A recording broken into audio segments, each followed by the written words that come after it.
find out that I would go.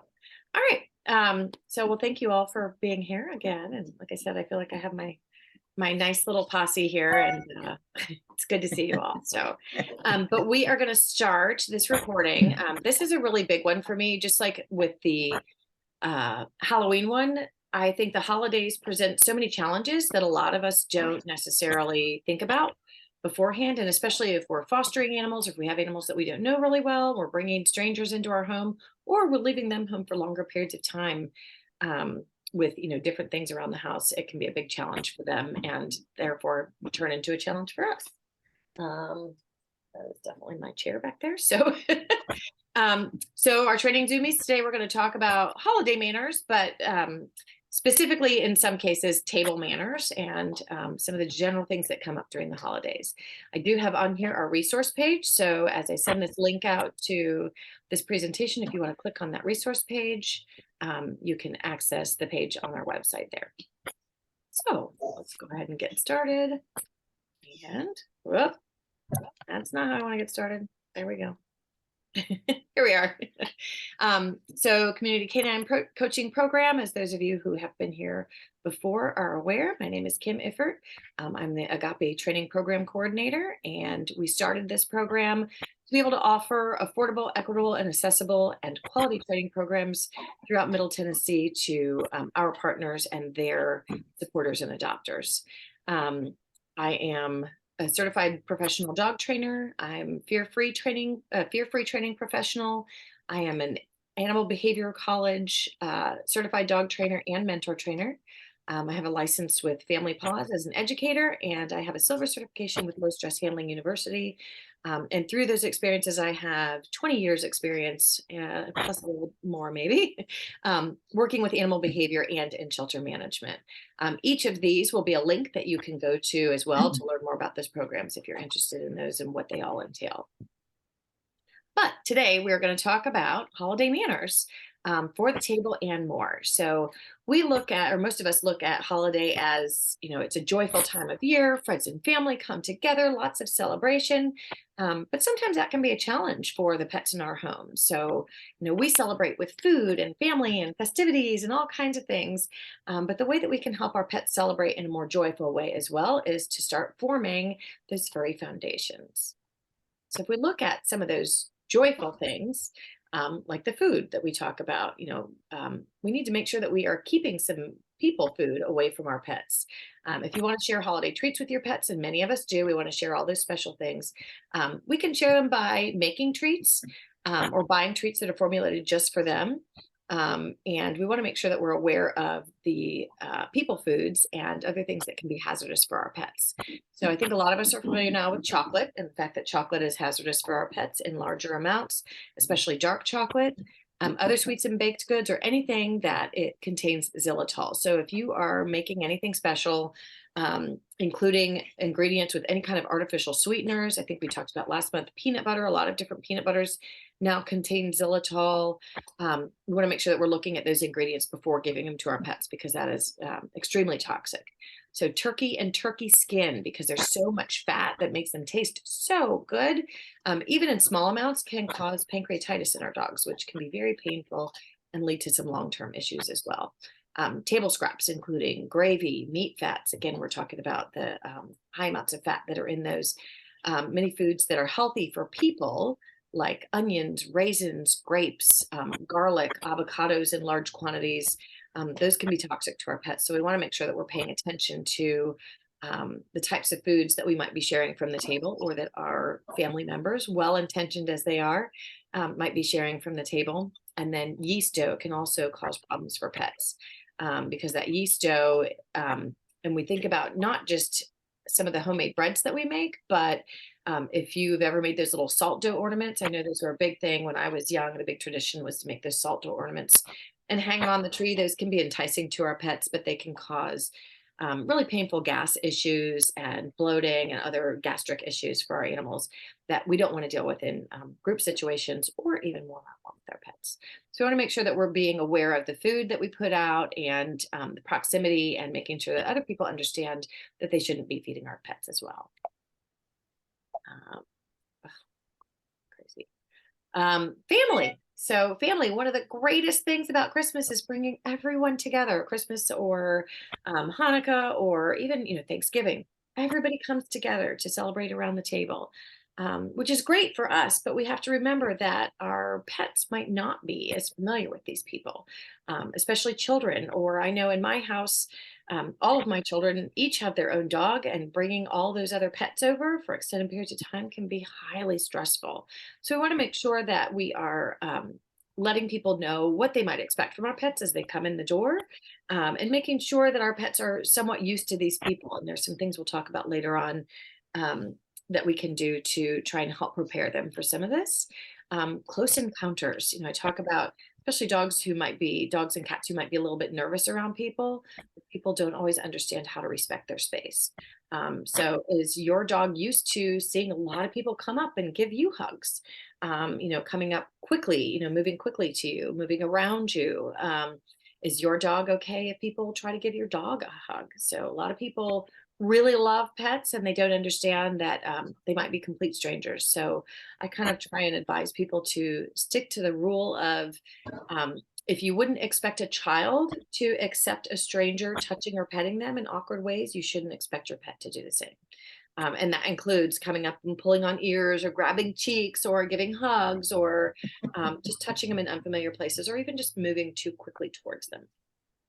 And a couple other things that we want to keep in mind when it comes to family and the festivities that we get into with the holidays is we are excited, and with excitement comes volume and decibel levels, and that can be, the loud voices, the fast talking, the big hand movements. If you're a family who is, very physical when it comes to talking, those things can all be off-putting for some of our pets.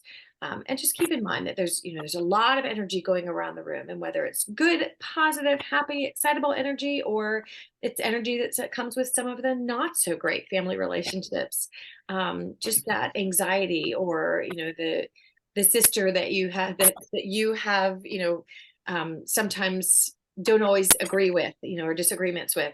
That energy can be transparent to our animals. They're reading all those things. So we want to make sure that we're aware of this and how it might affect our pets.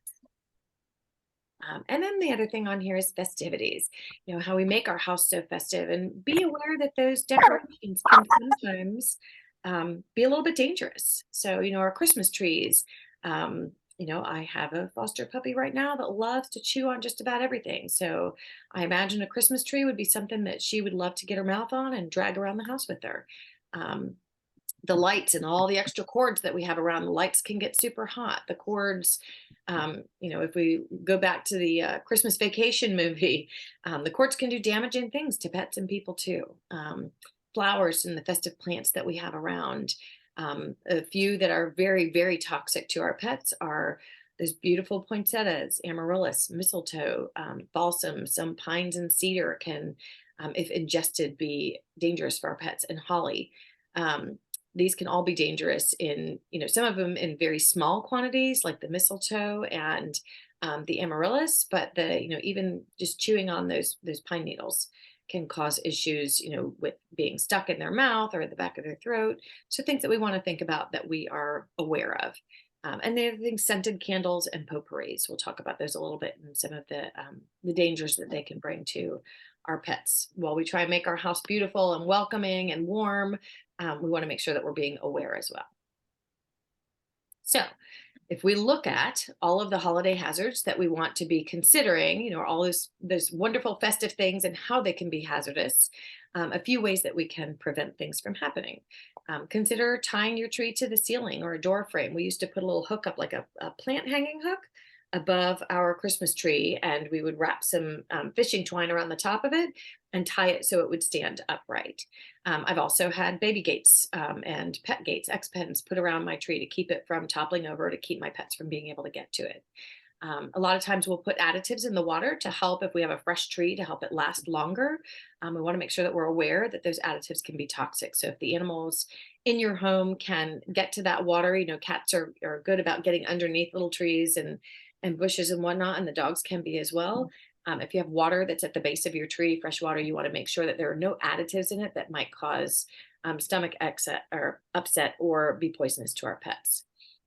when we talk about uh, decorating our tree, you want to make sure that any breakable or homemade ornaments, we also use those little wood cutouts, like I said, the salt dough ornaments, um, those can be super, super tempting. So we want to make sure that those things are hung up high and that only the ones that we feel might be safe for our pets are the ones that hang lower on the tree or anywhere at their face level or mouth level. Again, we want to keep our electrical cords well covered. You want to check the ASPCA list for toxic plants and avoid purchasing some of those, or make sure that you keep them up high. Put them up on your fireplace mantle or on the tops of tables if your pets aren't going to be able to get up on tops of tables, which we'll talk about later as well. And you want to make sure that we're never leaving pets alone with lit candles, and that potpourri is scented with oils and different scents, and those oils can cause severe damage to the mucous membranes in their mouth, nose, eyes, and skin. So if you have any kind of scented potpourris, you want to make sure that they're up high because those scents can be um, very enticing for our pets, and they just kind of want to get a little taste of it. And sometimes a taste can do more damage than it's worth. So those are just a few things that we can do to help prepare our home for the holidays as we're coming through. Um, and then the other things we're going to do is just kind of some things that we can do, things that we can teach our pets and help prepare our actual animals for what might be coming. So, based on decorations and whatnot, do y'all have any questions at this point, or any thoughts, or anything you would like to add to my list of holiday hazards? Okay. So I know I tend to look at the holidays a little differently than everybody else. I look at it from, almost like the baby proofing perspective. So, um, if we can do anything to prevent a negative outcome or something happening, we want to make sure we do that. But when we talk about how to prepare our pets, it's one thing to get our house ready and, make sure we've got the family coming and all that good stuff.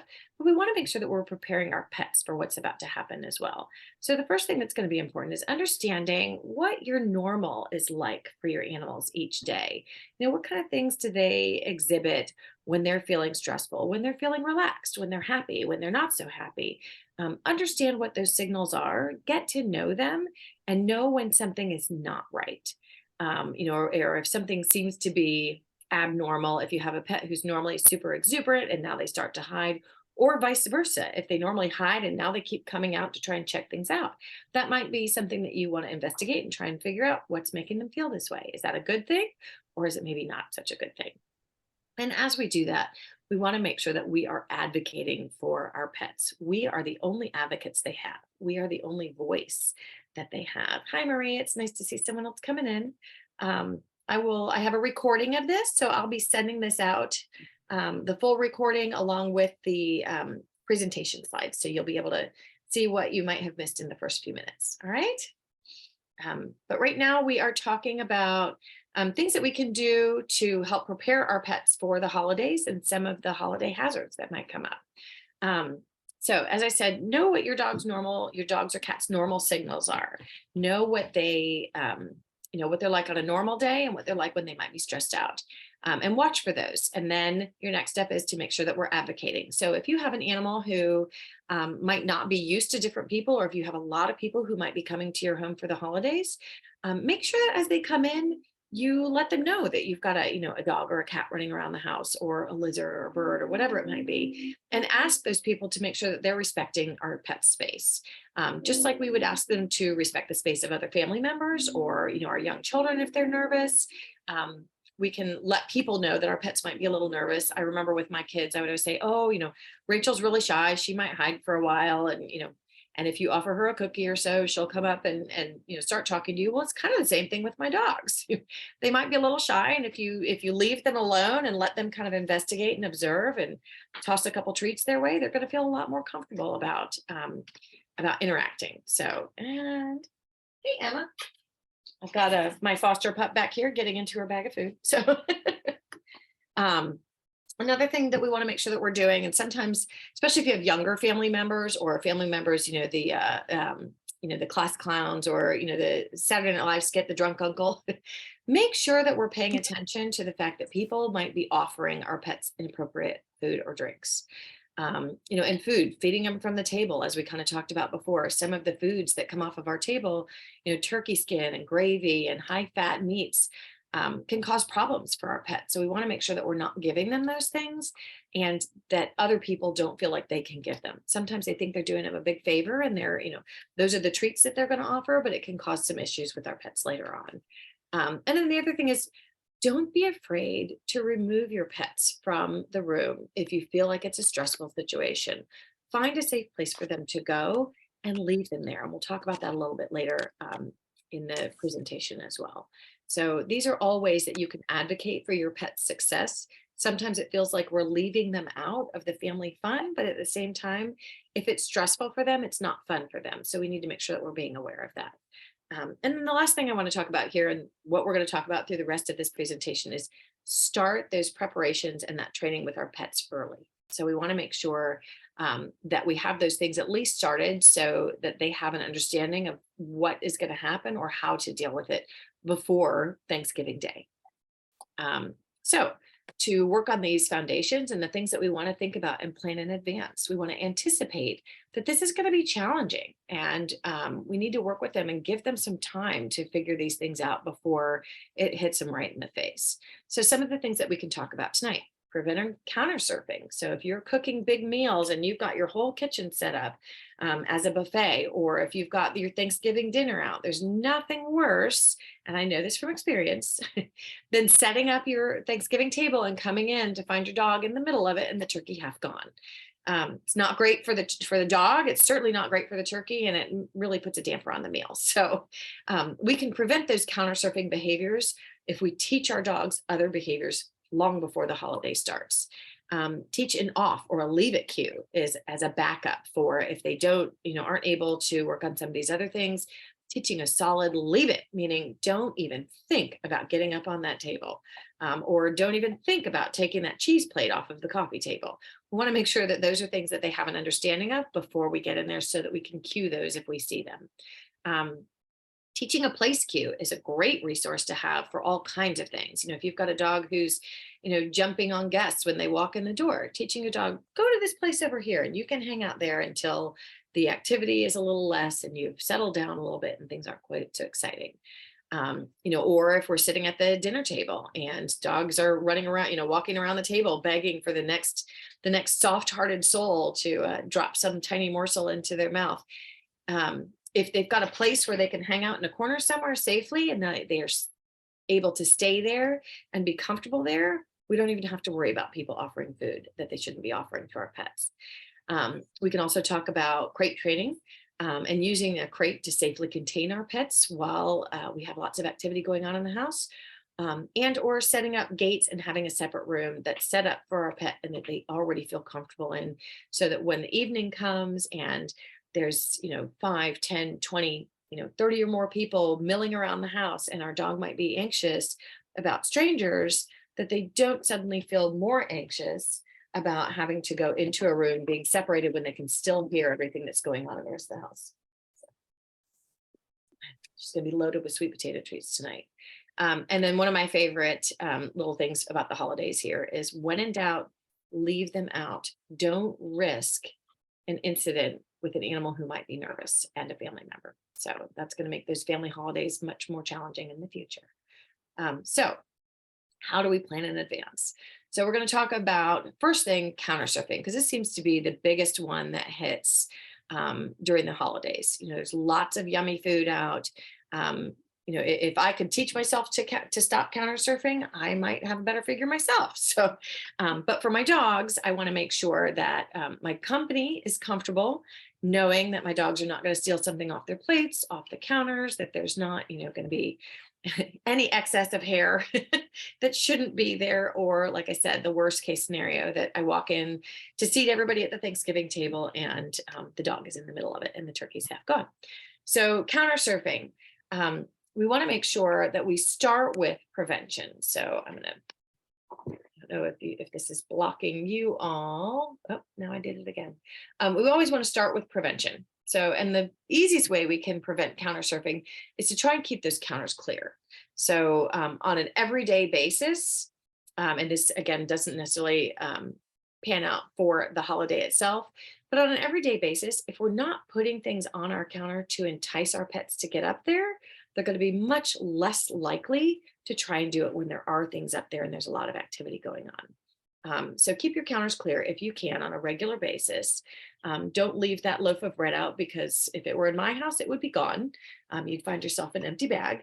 And make sure that we're setting boundaries. You can use tethers, you can use crates, you can set up that place, the mat that they can go to and hang out on when you're cooking dinner on, just the average Tuesday night. So teach those boundaries early and often. And it's, like I said, going to be much more likely that they use those as a default behavior, and not try and counter serve. But I do have a great little video here that we can watch when it comes to how to start the process of counter surfing.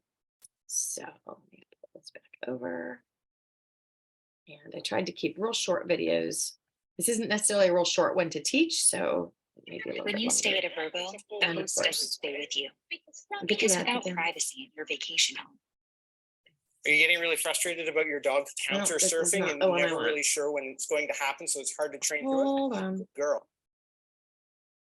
Going on to the next Theaters video. named 911 emergency. See, I thought I had this all worked out. Here we go. If you're unfamiliar with the term counter surfing, it's what my puppy's doing in this video. He's jumping up and he's eating food off the table. I have not yet trained him to leave food on the table. So as a first step, I'm going to teach him a default leave it from food on a plate. What I am doing is letting him choose on his own to turn away from the food, and that decision is what I'm going to click. So he can pull all he wants, but he's not going to get the food. The only thing that earns food is when he turns away from the food. Try this exercise with different types of food on the plate. Notice she has a Now that we're leash having on, success so with he that, can't I'm go gonna get add it the table anyway. into the picture. Because my puppy is still on leash, I can prevent him from lunging and grabbing a treat if he wants to get it. Now the concept is to never get food on the table. So adding a cue like leave it is a really bad idea, because the dog might think that if you're not in the room and you're not saying the word leave it when they look at the food, then they can eat the food. However, down the line, after you've already done this training and you're sitting in the living room and your dog starts staring at something on the table, you can remind them by using the cue, leave it. Because Tug is doing so well, I'm going to make the criteria harder. It's not just an apple core and some chicken on the table now, it's hot dogs, which he loves. I like to have the food hang off the edge of the table, especially for short dogs and tall counters, so they can actually see the concept that because it's on the table, you can't have it. Here, Tug is literally inches from the hot dogs. The reason you don't want to say no or when the dog goes for the food is they can learn that they still want the food, but it's your presence that is preventing them from getting to it. By clicking and reinforcing the dog for choosing on their own not to go for the food, you're building that behavior in the dog as a natural behavior, rather than you being in the room suppresses them from doing what they want to do. This exercise is all about proofing. So you need to proof with different kinds of foods, on different surfaces, different counters, different parts of the counter, to really generalize in the dog's head that any food on that counter is not a good idea to get it. Here you can see footage of my puppy just sniffing around in the living room after the exercise is over and not thinking to go and grab at that hot dog. good boy. You're so smart. Here are some tips. 1, make sure the dog never gets the food. It sounds obvious, but some dogs are very fast.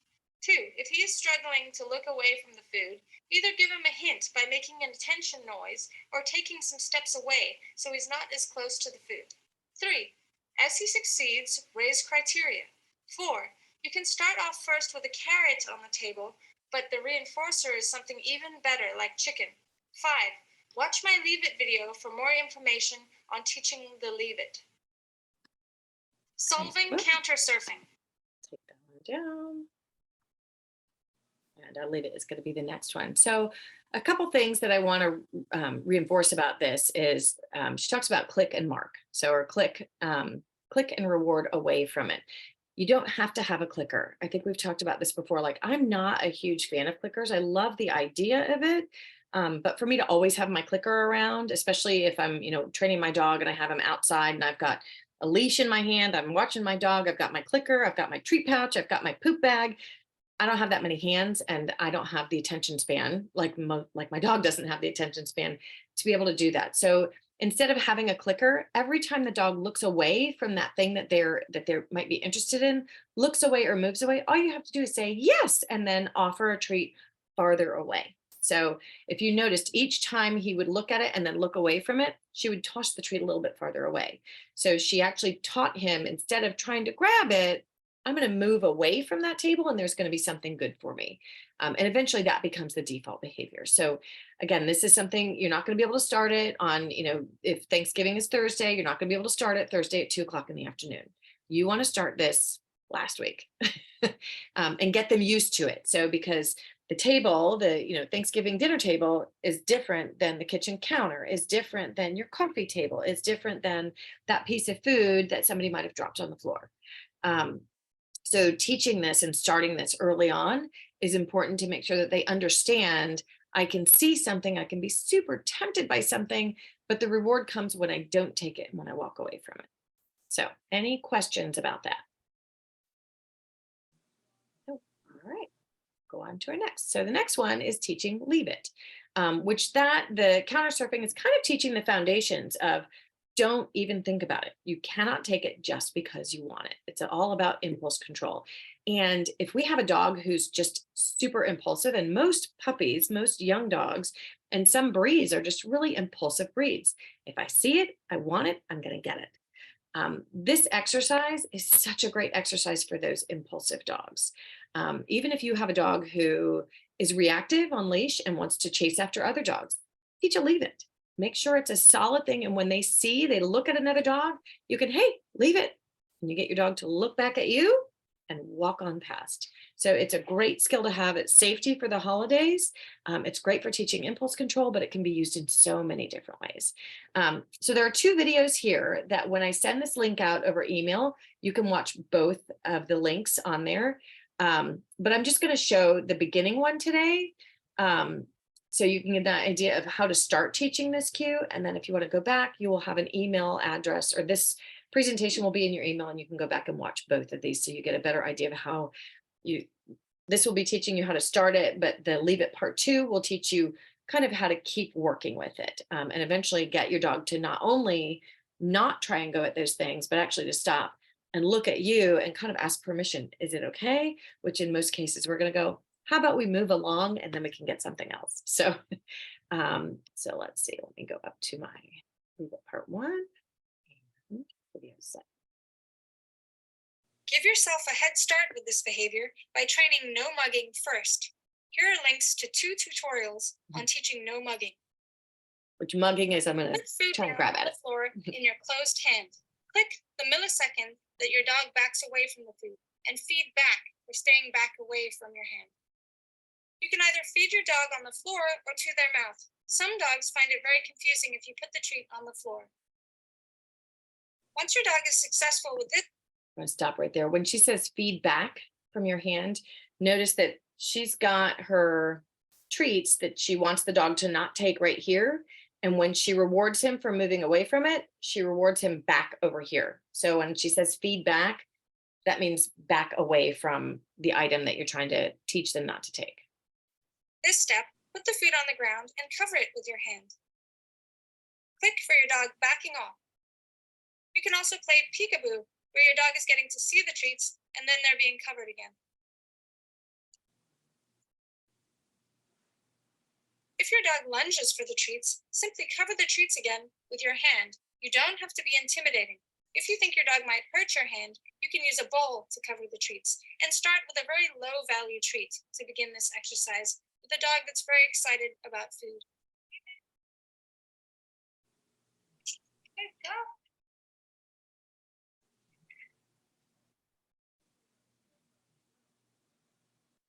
Job. Also notice that he never gets to You can take a have a cue, food from the like, pile. She "Leave it," hands it to or him. You can bet $100 the dog will not lunge forwards for the treats after you say your cue.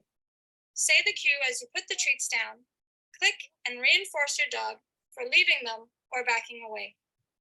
Once your dog is successful leaving the treats in this location, Move the treats around and use different values of treats. So use low value treats and high value treats in different areas so your dog can generalize the behavior to life. Here's a recap of the steps. 1. Put food in a closed hand or under a bowl on the floor. 2. Put food on the floor being shown and covered. 3. Put food down without being covered. 4. You can add a cue whenever you can bet $100 that the dog will not go for it. Don't add the cue too early or you'll be sorry. All right, and that's how we can start working on a leave it cue. So it's basically all about teaching the dog that if you put something right in front of them, they're going to get rewarded because they move away from it. So similar to what she did with the counter surfing, when the dog moves away, that's when you say yes, and you actually reward them away from it. So, and that's the easiest way to get your dog to learn, like, oh, I guess I can't just take things. I'm actually going to wait. So again, there's that impulse control, and it gives you a little bit of time to kind of work with the fact that they might move towards it or they might take something off the counter. But again, in step 2, and if we have time in a little bit, we can go back and look at that. But in step 2, it actually waits for your dog to move away and then look you in the eye before you even start to reward. All right. So any questions about a leave it cue or how it might be used? You guys are way too easy. So yeah, like I said, I love a leave it cue. I used to work, one of my dogs was a therapy dog, and we'd go into hospitals and assisted living facilities and nursing homes. Sometimes there are things on the floor in those facilities. Somebody might have dropped their food. Somebody might have dropped a pill. And if my dog wants to take it, I needed to be able to make sure that he understood you don't just get to take it because it looks interesting or you think it might taste good. You know, if you want it, it doesn't mean you can have it. Sometimes you have to ask nicely. And that's kind of the way how I look at a leave it cue. So, as I said earlier, one of my favorite little sayings when it comes to the holidays and being advocates for our pets is, when in doubt, leave them out. If you don't know how your dog or cat or whatever pet it is going to do with the increase in activity, they've got food and toy temptations around, all these extra people, loud voices, decorations, all these things. Set them up for success by separating them from the chaos. And if you have a dog who has a hard time being separated from the chaos, again, start early. Make sure that you can do some separation training, set up a crate in a room that you feel is safe and kind of away from the activity, and put them in the room or put them in the crate for, start out with just a few seconds or a few minutes. And we have a video coming up on crate training as well.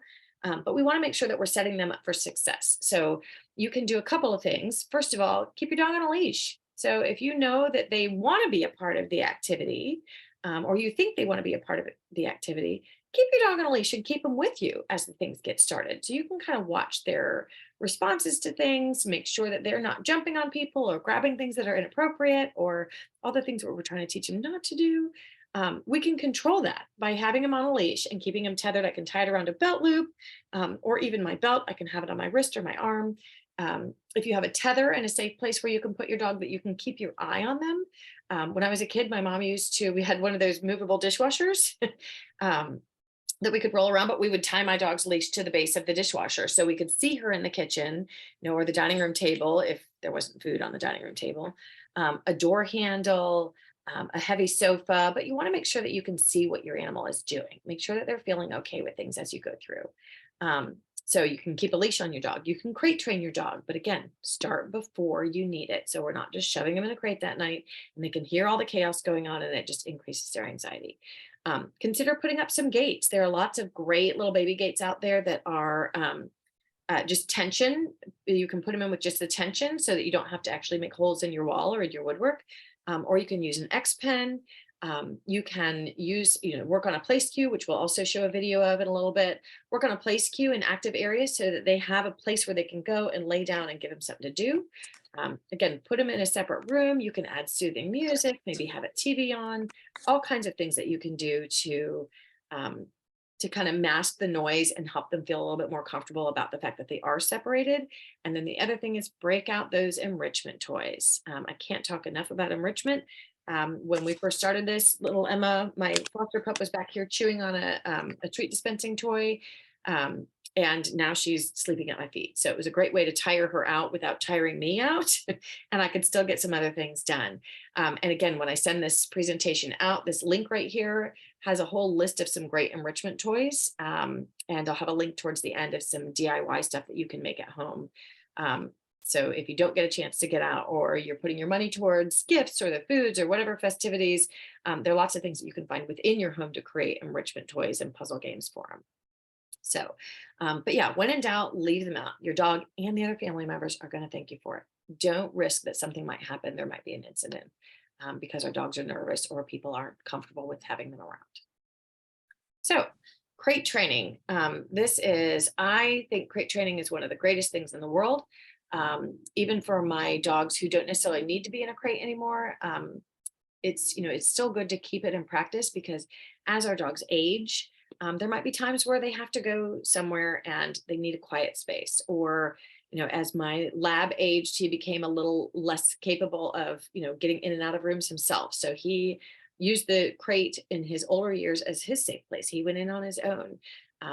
If we have animals that might end up, as they age with medical conditions, if they have to go to a vet, or if they have issues, holding their bladder as they get older, so much nicer to give them a safe space where they can be contained, and it's easy for us to clean up without all the, hassle of having to search the house. But crate training to me is one of the best things we can do for our animals, as long as we do it right and make it a positive thing.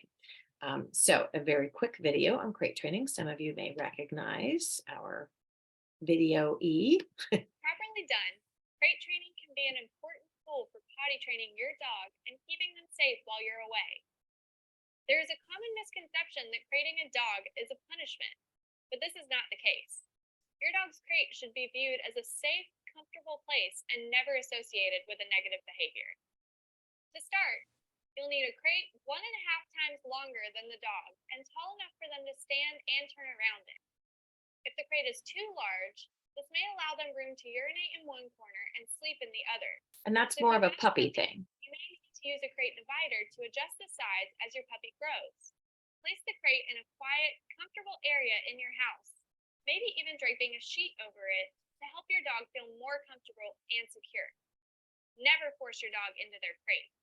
If crate training a puppy, remember that they should not be left in their crate longer than their age in months plus 1. So a 2-month-old puppy should not be crated longer than 3 hours. This rule also applies up to 8 months old. No dog should be expected to hold their bladder longer than 9 hours. Start crate training slowly and encourage your dog to explore the crate by tossing treats and toys into it, leaving the door open to allow them to go in and out at their own will. You can also feed them in their crate to establish a positive association. When they feel comfortable going in and out, you can begin shutting the door for a few seconds at a time, gradually building the time the door remains shut. Giving your dog a special treat that they only get to have in their crate can help them learn that the crate is a wonderful place to be. All right. If you've been thinking about trying out the Here we go farmer's again. dog for your pup, I just have to be quicker at getting rid of some of these. So crate training, and that's a very brief, like a quick video on kind of how to get started, but it's really important to make sure that we pay attention to a few things when we start crate training. And it doesn't have to be just for puppies. I've crate trained plenty of older dogs, but I want to make sure as I'm starting it, again, make sure you have the right size crate for your pet. So when she says in there 1.5 times the length, you want to think about when your dog sleeps at night. How do they stretch out? How do they lay down? Because you don't want them to always have to be curled up in a ball. So you want to make sure that they can stretch out in there, and you want to make sure that when they're standing or sitting, remember as they sit, their head comes up. So when they're sitting, they should not be hitting the top of the crate. So you want to make sure there's plenty of room for them to lay down, sit, and turn around comfortably. And if you're going to be putting, as she mentioned too, like I start crate training every dog by putting their meals in there. I don't shut the door, but I put the food and water all the way at the back of the crate. So they go in for all the good things. The crate should be associated with all the things that they love. So I want to make sure that they can go in there, but they can also come out on their own. So they don't feel like they're in there and they're just stuck. So when I start crate training, I want to make sure I'm leaving the door open and I'm gradually increasing the amount of time. So I also want to make sure that we are what is my, oh, keep the crate near activities. So if you're working on crate training an older dog, or this is especially important with puppies, have it in a room where they can see you kind of coming and going, so that the crate doesn't become a place of, oh my gosh, they're putting me in here, so they're going to be gone for hours at a time, or, oh, they're putting me in here and now everything shuts down for a while. So we want to make sure that they can see activity happening, and that they learn to get used to the crate, being in the crate when you're around and when you're not around. So the next point there on my list is use the crate randomly throughout the day. If I start to cook dinner, put them in the crate. If I'm doing laundry, put them in the crate, so that they know I'm still home during the day. If I'm just sitting on my couch reading a book or watching TV, I can put my dog in a crate for a few minutes, so it becomes a regular part of their day. And they become more comfortable with the fact that it's not just for times when there's lots of people around, or there's lots of activity, or I'm leaving for several hours. I want them to understand that the crate is the same thing. Crate to my dog is the same thing to me as sitting on my sofa. It's a comfortable place where I can just hang out and feel safe and secure. I also when I'm starting this, I want to make sure I'm starting with short periods of time. And the other thing is, keep it fun. Make sure the crate has all good things. When I start crate training a puppy, I find their favorite toy. And every time they go to get that favorite toy, I put it in the crate. So they have to go in to get it. Play games. I toss treats in, I teach them in, I teach them out. When they go in, I say, in, good dog. And they get the treat in there. I drop a couple more in to keep them in there for a little bit longer. And then they come out. So like I said, I turn it into a game. And then I also want to make sure that they always get rewards for going in. So rewards don't always have to be food. Sometimes it can be quiet. In the case of crazy, chaotic holidays, that reward is, oh my gosh, I get to get away from everybody for a little bit. Maybe it's a respite. Maybe it's, you're such a good dog. Maybe that's where their favorite bed is, or the softest bed. Maybe it's where no bed is. I've had dogs who love to lay on the hardwood floors or the tile floors because it's so much cooler on a hot day. And if you have a dog who likes to destroy beds, make sure that we're keeping it safe as well. So again, keep it fun, make sure it's the right size, and use it randomly. So it isn't just for those times that we must have it. It's for all the times that we think that it's going to be helpful to us. Any questions? All right. Then we'll go on to our go to place. And place, you can actually move. I love this cue because if I have a dog who gets nervous in, say, the vet's office, the place becomes a familiar spot. So it becomes a spot where I go over here, I lay down, I can observe everything that's going on, but people are going to kind of leave me alone. It's also good for sit, stay, move out of the way. If I'm, again, like I use the crate.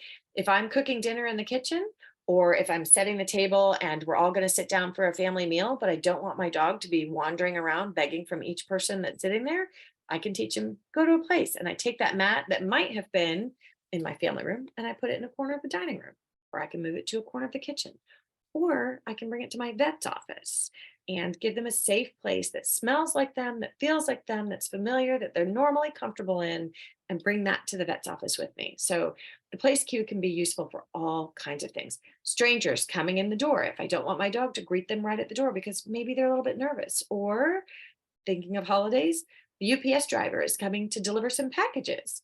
Go to your place. And now I know where my dog is. They're there, they lay down, they stay. I can open the door and I don't have to worry about them bolting out. So lots of ways to use this cue.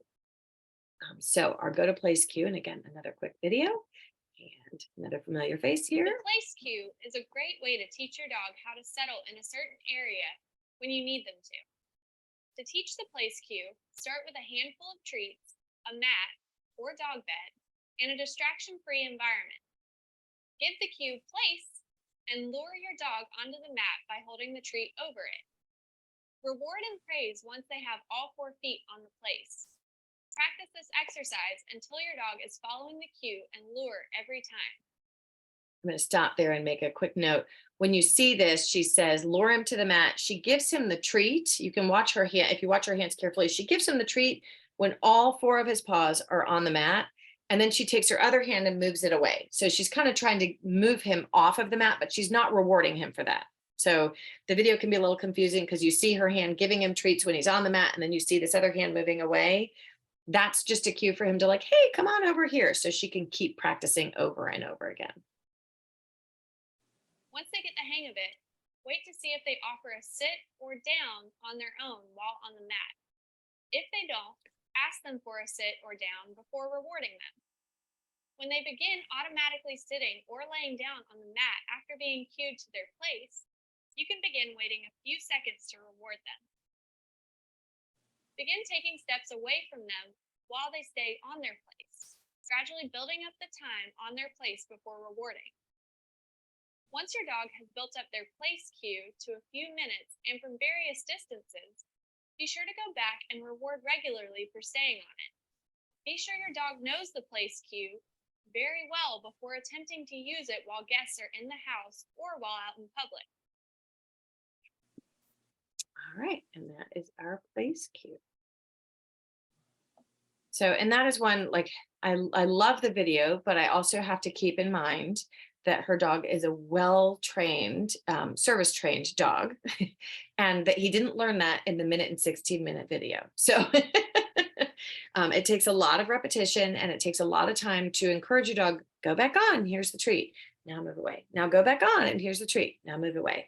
It's also good to practice this in lots of different areas of your house, so that they understand, just like we want to teach the counter surfing from kitchen counters and coffee tables and dining room counters and end tables, we want to make sure that we teach this place cue in lots of different areas too. That's the best way to get them to really understand that when I point at that blanket or bed or mat or whatever it is that you have, when I point at it and say place, you go to that space, no matter if it's in the bedroom, in the kitchen, or in the vet's office. That thing always means the same thing.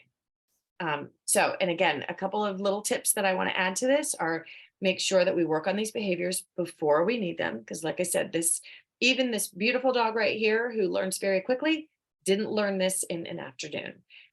So you want to make sure you've got plenty of time to work on it a couple times a day. And I usually take my training sessions 3 to 5 minutes maximum. You want to keep them short and fun. And I want to do them a couple of times a day. So I usually use, when I'm getting ready to put the food bowl down in the morning and the evening, I use that as like 2 to 3 minutes of training. So I take a few bits of food out of that bowl and it just becomes part of our regular routine. So whether I'm teaching a leave it, I can use the kibble that was in the bowl, put it on the floor and, work on that cue, or I can teach a, watch me cue, or I can teach a place cue, or I can take that kibble and throw it in the, in the crate. But that gives me 2 dedicated times a day when I'm giving their meals to give myself a few minutes to actually work on these cues. So we want to make sure that their place cue or their place, whether it's a bed or a mat or whatever, is something that's comfortable, a place where they actually want to go and lay down and spend their time. And it has enjoyable things there for them to focus on. So once you've gotten to a point where you build up more time, you want to make sure that it's worth it for them to stay there. And we'll talk about that in just a second as well. And as we're teaching it, we want to keep distractions low.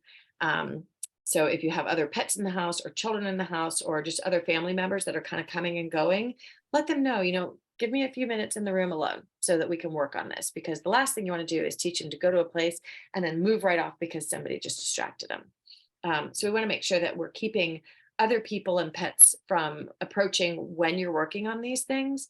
And it's also good to have everyone in the house kind of work on them. So you're not the only one who has to be in charge of the training. So that's it for our go to place cue. Any questions? Great. Gosh, you guys make it so easy. And the last thing I want to talk about are those enrichment toys. Toys and enrichment can keep your dog happy, busy, and stress-free during the holiday chaos or anytime. As I mentioned earlier, I gave Emma a little toy behind me here, and she chewed and chewed and chewed. It tired her out. So now she's actually sleeping at my feet. And the other thing is enrichment doesn't have to be expensive or hard to come by. So when I send this PDF out to you all in this presentation, you can click on this link right here and it should take you to, can you see the screen just popped up? Is it still sharing? Okay. It takes you to a link of all kinds of DIY enrichment toys. Everybody's got little toilet paper rolls and probably a shoebox floating around the house. You can do lick mats. That's something that you would buy, but muffin tins, most of us have a muffin tin, a couple tennis balls, or a couple things you can put on top of it to create another enrichment toy for your dog. These are all kind of, if you have an old t-shirt that that you don't need anymore, you can tear it up and make little braids. And I actually braid pieces of kibble into this. So they have to actually untie the knots, unbraid the braid, and get those pieces of kibble out. Cardboard boxes. So like I said, enrichment toys don't have to be expensive. They don't have to be hard to come by. They can be things that you normally just have in your house. I do have a few favorites that we like here. And this is the puppy that was sitting at my feet earlier. And this is one of the toys that I gave her yesterday, just because I wanted to make sure that we had a current pup in our program. So this one, this is actually one of her meals. I just dropped the kibble inside that toy, and she has to figure out how to roll it around, nuzzle it with her nose. She drops the treats out. This is one of our favorites. But this way, instead of 30 seconds from a food bowl, it takes her at least 2 minutes. So, but that's our little Emma here. So, so yeah, like I said, there are lots of DIY toys. You can get on a computer on your phone and Google DIY enrichment. And there's so many things that you can find to, that are creative, use things in your home that aren't going to cost a lot of money. And then just kind of last, make sure that we keep our pets home for the holidays. With guests coming and going, doors opening and closing, packages arriving, there's stress, there's extra activity, there's distractions all over the place. It's no wonder that the holidays are the highest intake seasons for animal shelters. So we can think ahead and make sure that we're taking every precaution to keep our pets safe and accounted for, by teaching some of these cues, but also making sure that if the worst does happen, that we have put some preventative measures into place. So colors and tags and chips, oh my, we want to make sure that if our pets are microchipped, that the information is up to date. If your collar, if you don't have a tag on your collar, and actually, even if you do, sometimes tags come off, write the name, your dog's name, or even just your phone number. Get a Sharpie and write it on the inside or the outside of the collar. If you've got one of those cute fancy little collars, you probably don't want to write the outside of it, but you can still use a Sharpie and write their name on the inside with, like I said, your name and a phone number to call in case your dog gets out and somebody finds it. If you have tags on your dog, make sure that the information is correct. And then again, always make sure that you have a current photo of your pet in case it does happen to get out or get lost. And if the dog does become lost, there are lots of things that you can do to try and get it back.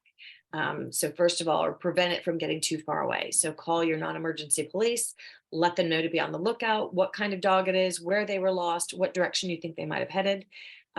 First thing you want to do is grab a bag of treats and a leash and get out and start looking.